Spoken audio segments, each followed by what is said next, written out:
இந்த மாதிரி ஒரு பிசிக் அப்டேட் பண்ணுறதுக்கு நான் கிராசரிஸ்ல என்னென்ன வாங்குறேன்னு பார்ப்போம். பட் அதுக்கு முன்னாடி ஒரு ஃபாலோ பண்ணிடுங்க.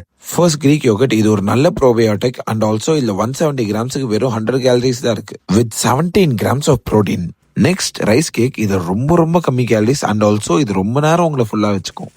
நான் மோஸ்டா ரைஸ் அவ்வளவு சாப்பிட மாட்டேன், ஸோ அதனால காம்ஸுக்காக ஆப்பிள்ஸ், ப்ளூபெரிஸ், கிரான்பெரிஸ் வாங்கி வச்சிருப்பேன். இது டூனா ஷாஷெட் அவசரத்துல எங்கேயாச்சும் வெளில கிளம்பும் போது சாப்பிடறதுக்கு ரொம்ப யூஸ்ஃபுல்லா இருக்கும். இதுல ஹைலைட்டான விஷயம் என்னன்னா 200 கேலரிக்கு 47 கிராம் ஆஃப் ப்ரோட்டீன் கிடைக்கும். இந்த மாதிரி யூஎஸ்ல இருந்தா ஈஸியா உடம்பு கம்மி பண்ணலாம். இது 0 கார்ப் 30. பேசிக்கலி என்ன ஐடியானா இதுல இருக்க டைட்டரி ஃபைபர் கார்போஹைட்ரேட்டை நியூட்ரலைஸ் பண்ணிடும்.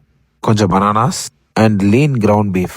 பேசிக்கா என்ன மேட்டர்னா கிரவுண்ட் பீஃப்ல அட்லீஸ்ட் 75 to 80% லீனா இருக்கும், 25% ஃபேட்டா இருக்கும். பட் இதுல வெறும் 7% தான் ஃபேட்டே இருக்கும். நான் எப்பயுமே ஃப்ரோசன் வெஜிஸ் கொஞ்சம் வாங்கி வச்சிருப்பேன், ஏன்னா எனக்கு 10 மினிட்ஸ் மேல குக் பண்றதே பிடிக்காது. இது கொஞ்சம் ஈஸியா கட் பண்ணி வச்சிருப்பானுங்க.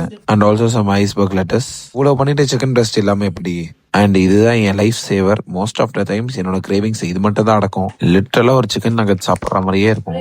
இந்த டிஃப்ரெண்ட் ஃபுட் ஐட்டம்ஸ்ல உங்களுக்கு எது பிடிச்சதுன்னு கமெண்ட்ஸ்ல சொல்லிட்டு போங்க.